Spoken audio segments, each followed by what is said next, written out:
Welcome back to another technical deep dive here in the debug zone. Today we're tackling a big question and breaking it down with insights from other users. Hopefully this clears up some misconceptions and helps you get the answer you need. So buckle up, stay a little curious, and let's jump right in.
And that's a wrap.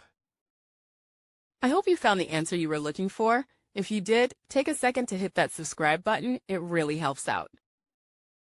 And let me know in the comments which solution worked best for you. See you next time in the debug zone.